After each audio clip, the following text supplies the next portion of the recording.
എല്ലാവർക്കും ടാലൻറ്റ് ഹണ്ടിലേക്ക് സ്വാഗതം. ഈ ഒരു വീഡിയോയിൽ നമ്മൾ നോക്കാൻ പോകുന്നത് 5ാം ക്ലാസ്സിൻ്റെ annual exam maths previous question പേപ്പറാണ്.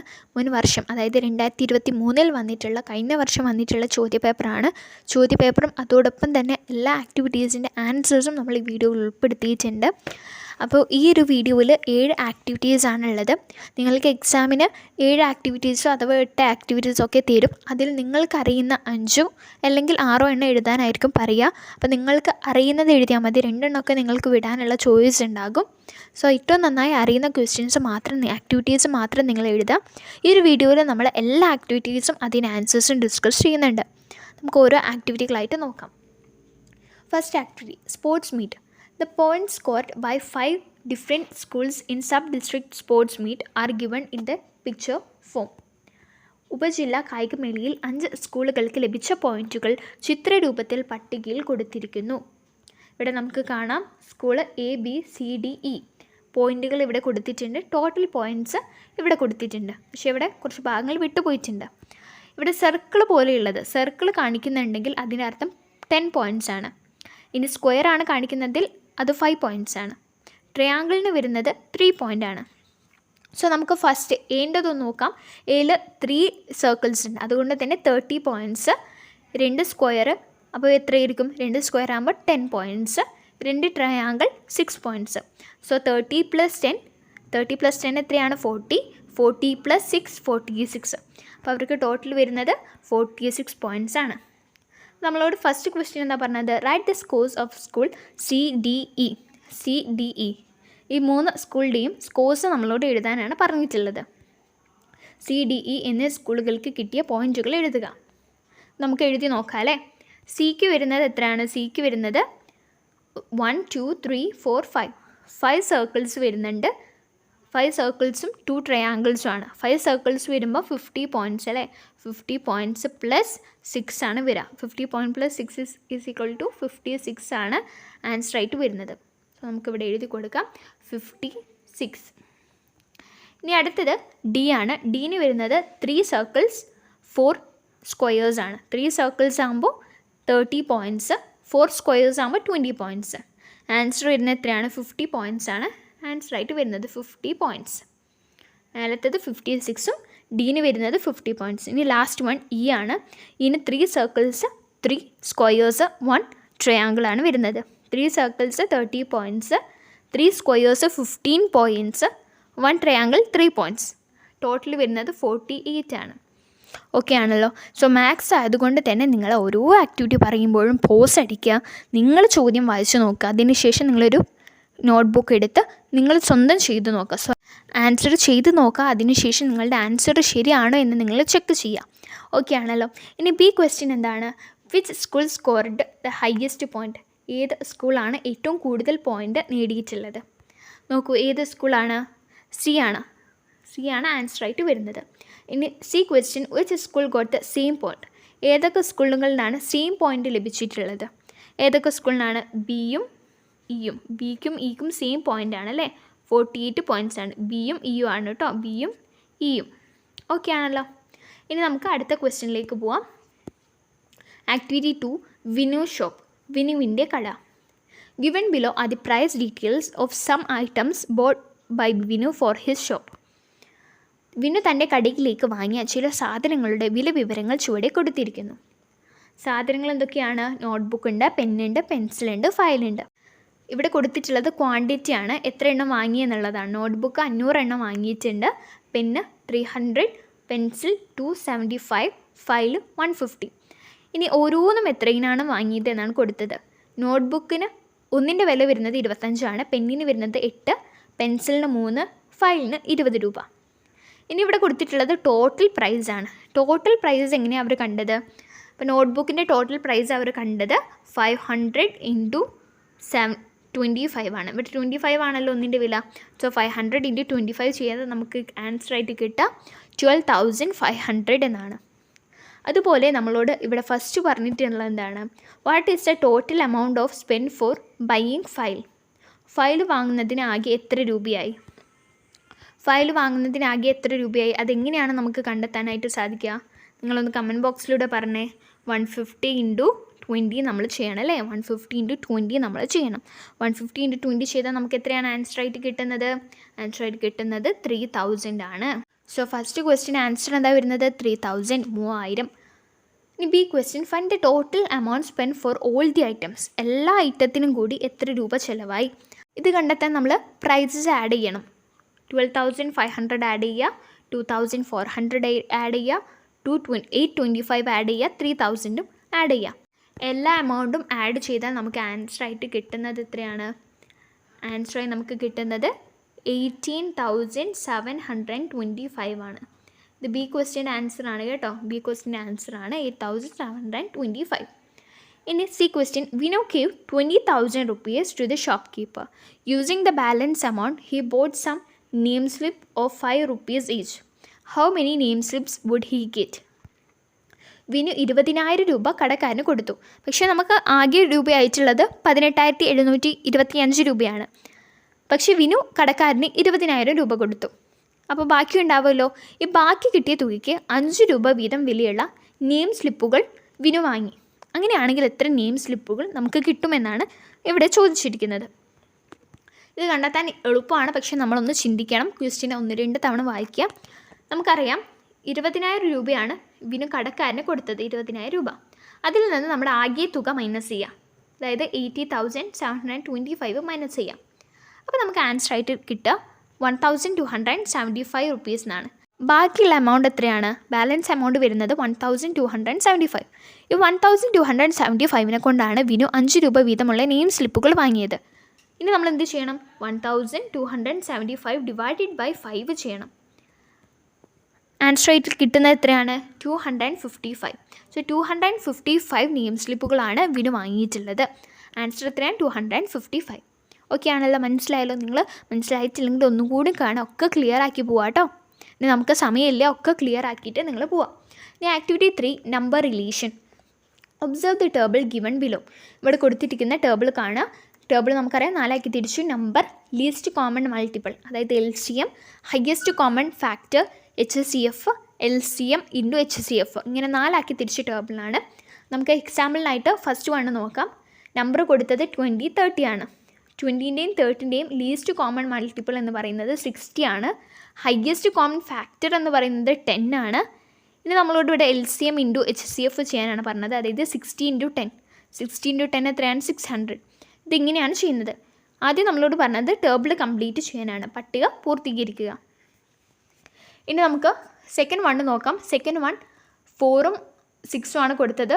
4ഉം 6ൻ്റെയും LCM ലീസ്റ്റ് കോമൺ മൾട്ടിപ്പിൾ വരുന്നത് 12 ആണ്. ഹയസ്റ്റ് കോമൺ ഫാക്ടർ വരുന്നത് 2 ആണ്.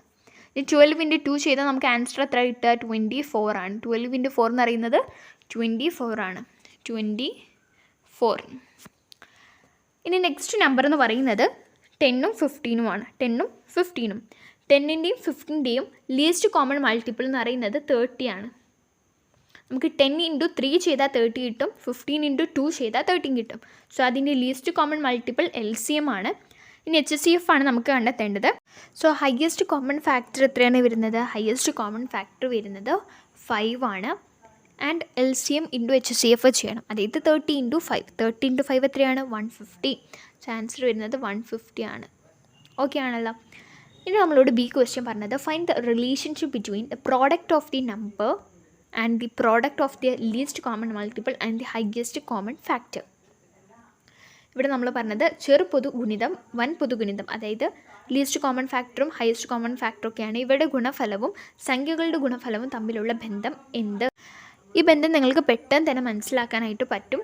ഇവിടെ നമുക്ക് നമ്പർ തന്നത് 20, 30, 4, 6, 10, 15 ആണ്. ഇവിടെ നമ്മുടെ LCM ഇൻറ്റു HCF വരുന്നത് 600, 24, 150. ഇനി നിങ്ങളൊന്ന് ആലോചിക്കുക, നിങ്ങളൊന്ന് ചിന്തിക്കുക. 20 × 30 ആണല്ലോ. 20യും 30 ആണ് നമ്മുടെ ഫസ്റ്റ് നമ്പേഴ്സ്. നിങ്ങൾ 20 × 30 ചെയ്ത് നോക്കുക. 20 × 30 ചെയ്താൽ നമുക്ക് ആൻസർ എത്ര കിട്ടുന്നത്? 600 ആണ്. 600 തന്നെയാണ് നമ്മുടെ LCM ഇൻറ്റു HCFും വരുന്നത്. ഇനി നെക്സ്റ്റ് നമ്പേഴ്സ് എടുത്ത് നോക്കുക. ഇത് ശരിയാണോ എന്ന് നമുക്ക് നെക്സ്റ്റ് നമ്പേഴ്സും കൂടി നോക്കിയാൽ മനസ്സിലാവും. നെക്സ്റ്റ് നമ്പേഴ്സ് വരുന്നത് 4ഉം 6ഉം ആണ് അല്ലേ? 4ഉം 6ഉം. 4 × 6 എത്രയാണ്? 24 ആണ്. നമുക്കിവിടെ LCM ഇൻറ്റു HCF കിട്ടിയതും 24 തന്നെയാണ്. ഇനി നെക്സ്റ്റ് നമ്പർ വരുന്നത് 10ഉം 15ഉം ആണ്. 10 × 15 എത്രയാണ്? 10 × 15 150 ആണ്. നമുക്കിവിടെ LCM × HCF കിട്ടുന്നത് എന്താണ്? 150 ആണ്. സോ നമുക്ക് എന്താ പറയാം? നമ്പേഴ്സിൻ്റെ പ്രോഡക്റ്റും LCM × HCF എന്താണ്? ഈക്വൽ ആണ്. ഓക്കെ ആണല്ലോ? ആ ഒരു കോൺസെപ്റ്റ് നിങ്ങൾക്ക് മനസ്സിലായല്ലോ. ഇനി നമുക്ക് ആക്ടിവിറ്റി 4 നോക്കാം. Let's find the area. പരപ്പളവ് കണ്ടെത്താം. The rectangular area in agricultural farm where coconut trees, arecanut and bananas are cultivated in given below. രവിയുടെ കൃഷി സ്ഥലത്ത് തെങ്ങ്, കവുങ്ങ്, അരിക്കാനറ്റ് എന്ന് പറഞ്ഞിട്ടുള്ള കവുങ്ങാണ്, വാഴ എന്നിവ കൃഷി ചെയ്തിരിക്കുന്നു. ചതുരാകൃതിയായ ഭാഗങ്ങൾ ചിത്രത്തിൽ കൊടുത്തിരിക്കുന്നു. നിങ്ങൾക്ക് കാണാലോ. നമ്മളോട് ഇവിടെ ചോദിച്ചത് എന്താണെന്നറിയോ? What is the total area of the cultivated land? ഈ ഒരു ലാൻഡിൻ്റെ ടോട്ടൽ ഏരിയ കാണണം. ആദ്യം നമ്മളോട് ടോട്ടൽ ഏരിയ കാണാനാണ് പറഞ്ഞിട്ടുള്ളത്. ടോട്ടൽ ഏരിയ കാണാൻ നമുക്കറിയാം. ഏരിയ എങ്ങനെ കാണാം? ലെങ്ത് ഇൻറ്റു ബ്രെഡ്ത്ത് ആണ്. അത് ഓർത്ത് വെക്കുക. ഏരിയ കാണാൻ നമ്മൾ ലെങ്ത് ഇൻറ്റു ബ്രെഡ്ത്ത് ചെയ്യണം. വോളിയം കാണാൻ length into breadth into height ചെയ്യണം. ഇത് നിങ്ങൾ ബേസിക്കായിട്ട് അറിഞ്ഞിരിക്കേണ്ട കാര്യമാണ്. സോ ഇവിടെ നമ്മളോട് പറഞ്ഞത് പരപ്പളവ് അഥവാ ഏരിയ കാണാനാണ്. ഏരിയ കാണാൻ നമ്മളെന്ത് ചെയ്യും? ലെങ്ത് ഇൻറ്റു ബ്രെഡ്ത്ത് ചെയ്യും. ഓക്കെ ആണല്ലോ? അപ്പോൾ ഇവിടെ നമുക്ക് ലെങ്ത്തും ബ്രെഡ്ത്തും കാണണം. ഈ ഒരു ഫാമിൻ്റെ ലെങ്ത്തും ബ്രെഡ്ത്തും. സോ ലെങ്ത്ത് എത്രയാണ്? ഇവിടെ കൊടുത്തിട്ടുണ്ട് 80 മീറ്റേഴ്സാണ്. ലെങ്ത്ത് വരുന്നത് 80 മീറ്റേഴ്സാണ്. ബ്രെഡ്ത്ത് വരുന്നത് 60 മീറ്റേഴ്സാണ്. 60ഉം 8ഉം ആണ്. സോ 60 × 80 ചെയ്യാം. 60 × 80 ചെയ്തിട്ടുണ്ടെങ്കിൽ നമുക്ക് ആൻസർ ആയിട്ട് കിട്ടുന്നത് എത്രയാണ്? 4800 സ്ക്വയർ മീറ്റേഴ്സ് എന്ന് എഴുതാണ് കേട്ടോ. 800 യൂണിറ്റ് ആണ് സ്ക്വയർ മീറ്റേഴ്സ്. സോ 4800 സ്ക്വയർ മീറ്റേഴ്സാണ് ഈ ഒരു കൾട്ടിവേറ്റഡ് ലാൻഡിൻ്റെ total area. Next question. Areca nut cultivation is on an area of 1200 square metres. What is the width of the areca nut cultivated plot? കവുങ്ങ് കൃഷി ചെയ്യുന്നത് 1200 ചതുരശ്ര മീറ്റർ സ്ക്വയർ മീറ്റേഴ്സിലാണ്. കവുങ്ങ് കൃഷി ചെയ്യുന്ന സ്ഥലത്തിൻ്റെ വീതി എത്രയാണ്? അതാണ് നമ്മളോട് കണ്ടെത്താൻ പറഞ്ഞത്. സോ ലെങ്ത് ഇൻറ്റു ബ്രെഡ്ത്ത് ആണ്. നമുക്കറിയാം ലെങ്ത് ഇൻറ്റു ബ്രെഡ്ത്ത് ആണ് ഏരിയ എന്ന് പറയുന്നത്. ഇവിടെ ഏരിയ നമുക്ക് തന്നിട്ടുണ്ട് 1200 സ്ക്വയർ മീറ്റേഴ്സാണ്. ഇനി നമുക്കിവിടെ ലെങ്ത്ത് നോക്കാം. ഇവിടെ ലെങ്ത്ത് കൊടുത്തിട്ടുണ്ട് അല്ലേ? കവുങ്ങിൻ്റെ ലെങ്ത്ത് കൊടുത്തിട്ടുണ്ട് 60 മീറ്റേഴ്സാണ്. ഇവിടെ തൊട്ട് ഇവിടം വരെ 60 മീറ്റേഴ്സ് ആണല്ലോ. സോ നമുക്ക് കവുങ്ങിൻ്റെ ലെങ്ത്ത് 60 മീറ്റേഴ്സാണ് കിട്ടി. സോ നമുക്കിവിടെ ലെങ്ത്തിൻ്റെ അവിടെ എന്ത് എഴുതാം? 60 മീറ്റേഴ്സിന് എഴുതാം. 60 ഇൻറ്റു ബ്രെഡ്ത്ത് നമുക്കറിയില്ല അല്ലേ? അപ്പോൾ ബ്രെഡ്ത്തിൻ്റെ അവിടെ ബി എന്ന് എഴുതി വെക്കാം. 1200 സ്ക്വയർ മീറ്റർ ആണ്. ഇനി നമുക്ക് ബി ആണ് കണ്ടെത്തേണ്ടത്. ബി കാണണമെങ്കിൽ നമ്മൾ 16 എങ്ങോട്ട് കൊണ്ടുപോകണം? 16 ഈ സൈഡിലേക്ക് കൊണ്ടുപോകണം. സോ ഇത് ഇൻറ്റു ആയതുകൊണ്ട് തന്നെ ഇപ്പുറം സൈഡിലേക്ക് വരുമ്പോൾ അത് ഡിവൈഡായി മാറും. അതായത് 1200 ഡിവൈഡഡ് ബൈ 60 ആവും. അപ്പോൾ നമുക്ക് ആൻസർ ലഭിക്കുക 20 ആണ്. സോ ഇവിടെ ബ്രെഡ്ത്ത് എന്ന് പറയുന്നത് എത്രയാണ്? 20 ആണ്. ബ്രെഡ്ത്ത് എന്ന് പറയുന്നത് 20 ആണ്. ഓക്കെ ആണല്ലോ? ബി ക്വസ്റ്റിൻ്റെ ആൻസർ ആണ് 20. ഇനി next question. Find the area of the land your banana is cultivated. വാഴ കൃഷി ചെയ്യുന്ന സ്ഥലത്തിൻ്റെ പരപ്പളവ് എത്ര? വാഴ കൃഷി ചെയ്യുന്ന സ്ഥലത്തിൻ്റെ പരപ്പളവ് കാണാൻ എളുപ്പമല്ലേ? ഇവിടെ നമുക്ക് ലെങ്ത്ത് കൊടുത്തിട്ടുണ്ട് 20 മീറ്റർ ആണ്. ബ്രെഡ്ത്തും എത്ര ആയിരിക്കും? 20 മീറ്റർ ആണ്. കാരണം കവുങ്ങ് കൃഷി ചെയ്യുന്നതിൻ്റെ വീതി നമ്മൾ കണ്ടെത്തിയിട്ടുണ്ടായിരുന്നു. കവുങ്ങ് കൃഷി ചെയ്യുന്നതിൻ്റെ വീതി 20 മീറ്റർ ആണെന്ന് നമ്മൾ കണ്ടെത്തി. അതുകൊണ്ട് തന്നെ നമുക്കറിയാം വാഴ കൃഷി ചെയ്യുന്നത് 20 × 20, അതായത് 400 ചതുരശ്ര മീറ്ററിലാണ്, അഥവാ സ്ക്വയർ മീറ്റേഴ്സിലാണ്. ഇതാണ് ഇതിൻ്റെ ആൻസർ വരുന്നത്. എന്തെങ്കിലും ഡൗട്ട് ഉണ്ടെങ്കിൽ നിങ്ങൾ കമൻറ്റ് ബോക്സിലൂടെ അറിയിക്കുക. വീഡിയോ ഒന്നും കൂടി റിവൈൻഡ് അടിച്ച് കാണാം. ഓക്കെ ആണല്ലോ? നെക്സ്റ്റ് ക്വസ്റ്റ്യൻ നോക്കാം. Activity 5. Let share the ribbon. Ribbon വീതിക്കാം. A 40 meter long ribbon is distributed among Razia, Seena and Nisha. Razia got 16.5 meters, Seena got 13 and 1/4 meters and Nisha got the remaining. Find the total length of the ribbon Razia and Seena got. 40 metre നീളമുള്ള ribbon Raziya, Seena, Nisha എന്നിവർ വീതിച്ചെടുത്തു. റസിയക്ക് 16.5 metre കിട്ടി. സീനക്ക് 13.4 metre റിബണും കിട്ടി. ബാക്കി ഭാഗം നിഷയ്ക്ക് കിട്ടി. Okay, റസിയക്ക് കിട്ടിയത് ഇവിടെ കൊടുത്തിട്ടുണ്ട് 16.5 മീറ്റർ, സീനക്ക് കിട്ടിയത് 13.4 മീറ്റർ. ഇനി നമ്മുടെ നിഷയ്ക്ക് ലഭിച്ചത് ബാക്കി വരുന്ന ഭാഗമാണ്. നമ്മളോട് ആദ്യം ചോദിച്ചത് റസിയക്കും സീനക്കും കൂടി ആകെ എത്ര മീറ്റർ റിബണ് കിട്ടിയെന്നാണ്. അത് കണ്ടെത്താൻ നമ്മൾ എന്ത് ചെയ്യണം? എളുപ്പമാണ്. 16.5 അതോടൊപ്പം തന്നെ 13.4 നമ്മൾ ആഡ് ചെയ്യണം. 16.5 + 1/4 ഇത് ആഡ് ചെയ്യുമ്പോൾ നമുക്ക് കിട്ടുക 29 3/4 എന്നാണ്. എ ക്വസ്റ്റ്യൻ്റെ ആൻസർ 29 3/4. ഇനി സെക്കൻഡ് ക്വസ്റ്റ്യൻ നോക്കാം. സെക്കൻഡ് ക്വസ്റ്റ്യൻ വരുന്നത് what is the length of the ribbon that Nisha got. നിഷയ്ക്ക് എത്ര മീറ്റർ റിബണാണ് ലഭിച്ചത്? സീനക്കും അതുപോലെ തന്നെ റസിയക്കും കിട്ടിയതിൻ്റെ ബാക്കി വരുന്ന ഭാഗമാണ് നമ്മുടെ നിഷയ്ക്ക് ലഭിച്ചത്. സോ നിഷയ്ക്ക് എത്ര മീറ്റർ ലഭിച്ചു എന്നാണ് നമ്മൾ കണ്ടെത്തേണ്ടത്. ഇത് കണ്ടെത്താൻ നമ്മൾ ചെയ്യേണ്ടത് നമ്മുടെ ടോട്ടൽ റിബണിൻ്റെ നീളം എത്രയാണ്? 40 മീറ്ററാണ്. 40 മീറ്ററിൽ നിന്ന് നമ്മൾ 29.25 മൈനസ് ചെയ്യണം. അങ്ങനെ മൈനസ് ചെയ്യുന്ന സമയത്ത് നമുക്ക് കിട്ടുക 10.25 എന്നാണ്. അഥവാ 10/1/4. ഇത്രയും ഭാഗമാണ് നിഷയ്ക്ക് ലഭിച്ചിട്ടുള്ളത്. ഇത്രയും ഭാഗമാണ് നമ്മുടെ നിഷയ്ക്ക് ലഭിച്ചിട്ടുള്ളത്. Next question, which of the following is equal to 3/1/2?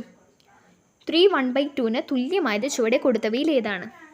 So 3/1/2നെ നമുക്ക് എങ്ങനെ ഫ്രാക്ഷണൽ ഫോമിലേക്ക് മാറ്റി എഴുതാം? ആദ്യം നമ്മൾ 3 × 2 ചെയ്യുക. 3 × 2 എത്രയാണ്? 6 ആണ്. 6 പ്ലസ് ഇവിടെയുള്ള 1 പ്ലസ് 1/2, അതായത് 7/2. ഓപ്ഷനിൽ 7/2 ഉണ്ടോ? ഉണ്ട്. എ ആണ് ആൻസർ ആയിട്ട് വരുന്നത്. ഓക്കെ ആണല്ലോ. ഇനി next question, activity 6, let's make pairs. നമുക്ക് പെയേഴ്സ് ഉണ്ടാക്കാം. ഇവിടെ നമുക്ക് ഒരുപാട് ചിത്രങ്ങൾ തന്നിട്ടുണ്ട് അല്ലേ? ചിലത് ഷെയ്ഡഡ് ചെയ്ത പോർഷൻസ് ഉണ്ട്, ഷെയ്ഡ് ചെയ്യാത്ത പോർഷൻസ് ഉണ്ട്. നമുക്ക് ആദ്യം ഇതിൻ്റെ എല്ലാം ഫ്രാക്ഷൻ ഫോം എഴുതി വെക്കാം. From the shaded parts of the given picture make pairs of equal fraction. Write down the equal fractions in the boxes given below. So first one നോക്കൂ. എ വരുന്നത് 2/4 ആണ് അല്ലേ? 4 ഭാഗമുണ്ട്, അതിൽ 2 ഭാഗം ഷെയ്ഡ് ചെയ്തു. അതുകൊണ്ട് തന്നെ 2/4. 2/4നെ നമുക്ക് 1/2 എന്നൊക്കെ എഴുതാം. നെക്സ്റ്റ് ബി വരുന്നത് 3/4 ആണ്. 4 ഭാഗമുള്ളത് 3 ഭാഗം ഷെയ്ഡ് ചെയ്തു. സോ 3/4. ഇനി നമുക്ക് സി നോക്കാം. സി 6 പോർഷൻസ് ഉണ്ട് അല്ലേ? 6 ഭാഗമുണ്ട്, അതിൽ 4 ഭാഗമാണ് എന്ത് ചെയ്തിട്ടുള്ളത്? ഷെയ്ഡ് ചെയ്തിട്ടുള്ളത്. സോ 4/6 എന്ന് നമുക്ക് എഴുതാം. ഇനി ഡിയിൽ 6 പാർട്സ് ഉണ്ട്, 6 ഭാഗങ്ങളുണ്ട്, അതിൽ 2 ഭാഗമാണ് ഷെയ്ഡ് ചെയ്തത്. സോ 2/6. ഇനി ഈ നോക്കൂ, ഇയിൽ 4 ഭാഗമുണ്ട്, അതിൽ 3 ഭാഗം ഷെയ്ഡ് ചെയ്തു. സോ 3/4. എഫിൽ 4 ഭാഗമുണ്ട്, 1 ഭാഗമാണ് ഷെയ്ഡ് ചെയ്തത്. സോ 1/4.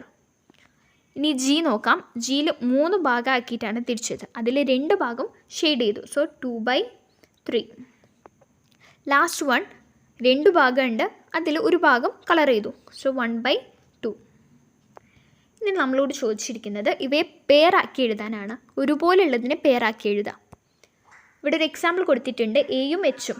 നിങ്ങൾ നോക്കാം, ഇവിടെ എയും എച്ചും. എ വരുന്നത് 2/4 ആണ്, എച്ച് വരുന്നത് 1/2 ആണ്. 2/4 എന്ന് പറയുന്നതും 1/2 എന്ന് പറയുന്നതും സെയിം ആണല്ലോ. സോ അതൊരു പെയറാണ്. ഇനി പെയേഴ്സായിട്ട് വരുന്നത് ബിയും ഇയും ഒരു പെയറാണ്, അതുപോലെ തന്നെ സിയും ജിയും ഒരു പെയറാണ്. സോ ഇതാണ് ഇതിൻ്റെ ആൻസേഴ്സ് വരുന്നത്. ഓക്കെ ആണല്ലോ. ബാക്കി ക്വസ്റ്റ്യൻസ് നമുക്ക് അടുത്ത വീഡിയോയിൽ ഡിസ്കസ് ചെയ്യാം. ഈ ഒരു വീഡിയോയിൽ പറഞ്ഞിട്ടുള്ള എല്ലാ ക്വസ്റ്റ്യൻസും നിങ്ങൾ സ്വയം ചെയ്യുക, ശേഷം ആൻസർ കറക്റ്റ് ആണോ എന്ന് ചെക്ക് ചെയ്ത് നോക്കുക. ഓക്കെ ആണല്ലോ. മറ്റൊരു വീഡിയോയുമായി വീണ്ടും കാണാം. താങ്ക്